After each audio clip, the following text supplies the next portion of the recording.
저는 대통령 이번에 탄핵 자체에 원천적으로 이 말이 되지 않는다고 생각합니다. 그리고 스카이데일리에서도 오늘 아침에 탑뉴스로 나왔더군요. 헌정을 가지고 있는 나라에 공산주의 국가든 무슨 뭐 사회주의 국가든 특히 자유민주주의 국가에서 권력을 잡고 있는 대통령이 어떻게 스스로 내란을 일으킵니까? 그게 말이 안 되죠. 내란이라는 것은 권력에 몰아있는 사람들이 권력을 쟁취하기 위해서 사용하는 방법 아닙니까? 그래서 저는 지금 더불어민주당이 몰아붙이고 있는 이 내란 광풍, 이것은 반드시 실패한다고 믿고 있습니다.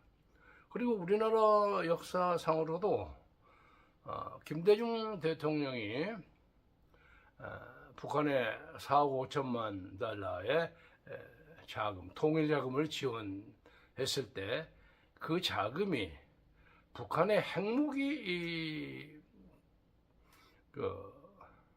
추진에 결정적인 자금이 됐다는 비판이 있습니다.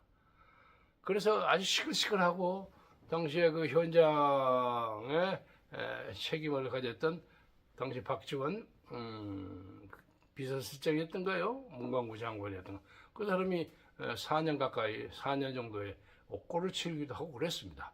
그러나 대통령 자신은 그것이 통치행위라는 이유로 사법 제재에서 해방됐습니다. 풀려났습니다. 그렇기 때문에 이건 또 전두환 장군의 12.12 쿠데타와는 또 다릅니다. 당시에 의회기능과 삼권을 장악해서 비상계엄 상태에 돌입했지만 그때 그 주역을 했던 전두환 장군은 현직 대통령이 아니었습니다. 그렇기 때문에 나중에 내란제 적용 문제가 실질적인 것으로 통과되지 않았습니까? 그리고 좀 현재 윤석열 대통령에게는 헌법재판소 180일이 남아있고 그와 관련해서 이 사건을 주도한 이재명 더불어민주당 대표에게는 제2심, 3심 특히 이제 대법원장이 그걸 633을 정확히 지키라고 강제 규정으로 정하다시피 해놨기 때문에 일선 재판관들이 그걸 안 지킬 수가 없습니다. 그래서 둘이가 동시에 180일씩 자기 정치적 생애의 중요한 고비를 맞이하고 있는 셈인데 제 생각에는 윤석열 대통령이 이 길이라고 봅니다. 그는 특별하게 부정부패를 한 것이 없어요. 그리고 무슨 뭐 개발 사업을 개발한 것도 없어요. 다만 지금 현재로 나타난 것은 이 나라의 해묵은 정치적 문제점인 선거 투개표 과정에서 공정성을 확보해야 한다는 문제가 적어도 김대중 대통령 이후에 노무현 때부터 계속해서 밀려온 숙제 중에 하나입니다. 근데 이 문제를 해결하는 방법이 없어. 소위 중앙선거관리위원회는 헌법기관이라고 해서 일체의 간섭을 거부한단 말이에요. 그러니까 그게 접근하기가 어렵습니다. 그래서 이번에 비상기업이라는 방법으로 중앙선거관리위원회 서버에 접근을 했습니다. 그래서 지금까지 알려지기로는 서버를 카피하고 서버를 작동해서 나오는 그 기능을 확보해서 작년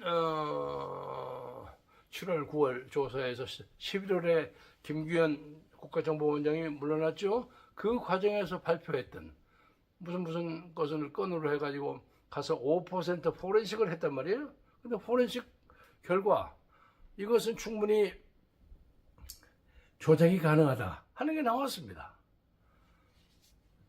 그리고 지금까지 중앙선거위원회는 그 투개표 기기가 조작이 불가능하다. 그리고 거기서 뭐 하는 것은 기계식으로 되어 있기 때문에 딱딱딱 기계적으로 하는 것이 사람은 인위적으로 움직일 수 없다고 계속 주장했고, 바로 그 말을 근거로 해서 역대 선거 부정에 관한 재판에 대법관들이나 이런 사람들이 그 조작이 불가능한 걸 가지고 왜 부정선거 했다고 그러냐. 그래가 전부 기각칼을 했어요. 피눈물을 흘리게 맺습니다. 관계자들에게. 그런데 국가정보원 조사로 그 투개표 기계 위에 전자장치가 부착되어 있다는 걸 알았습니다. 컴퓨터가 붙어 있어요. 그 컴퓨터가 외부에서 조작이 가능한 거야. 그래서 대부분의 의심은 중국에서 개입하지 않았나 그렇게 많이 생각합니다. 그리고 국가정보원에서 그 컴퓨터를 이렇게 입력을 시켜서 외부에서 해킹하는 것을 해보니까 해킹이 됐다는 것도 발견했습니다. 이 문제는 대충 선거 부정 문제에 대해서 관심 있는 분들은 대충 알고 있으리라고 생각합니다. 그래서 이것을 잡아내기 위해서 윤석열 대통령이 비상조치를 취한 겁니다.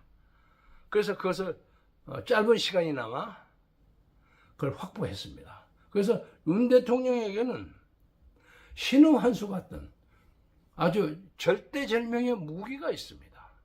그래서 앞으로 헌법재판에 헌재 재판이 벌어질 경우에 그 많은 증거가 나타나리라고 봅니다. 오늘도 방금 들어온 소식에 의하면 이재명 대표가 또 법관 기피 신청을 하고 또 연기를 했어요. 그래서 자기 재판을 질질 끌어가지고 헌법재판소 재판이 끝나기 전에 자기 것이 2심이나 3심을 하지 못하도록 하는 수법을 사용하고 있는데, 오늘 아침에 사퇴한 한동훈이 말 중에 딱 한마디 맞는 것이었어. 이재명의 타이머는 계속 돌아가고 있다. 그러니까 이재명의 사법 리스크는 계속 돌아간다 하는 얘기예요. 그래서 결과적으로 정치인 윤석열과 정치인 이재명의 그 좀 회심의 대결은 이재명이가 이기리라고 아무도 생각하지 않습니다. 윤석열은 대통령은 아마도 한국의 70년이 넘는 헌정사 중에서 가장 위대한 대통령으로 기록될 겁니다. 이승만 대통령이 나라를 세웠다고 하면 박근혜 대통령이 산업개발을 했어요. 그리고 그러니까 이제 너무 부하하고 그 방만한 자유민주주의 질서의 여러 가지 부정부패가 창궐하고 하는 것을 정리를 잘 못했단 말이야. 그것을 윤석열 대통령이 나와서 가장 국가의 중요한 기본 선거 부정을 딱 잡아가지고 그걸 깨끗하게 만들어놓아서 앞으로 대한민국이 창창하게 나갈 수 있는 바탕을 깐 거 아닌가. 우리는 그렇게 생각합니다. 저는 그렇게 생각합니다.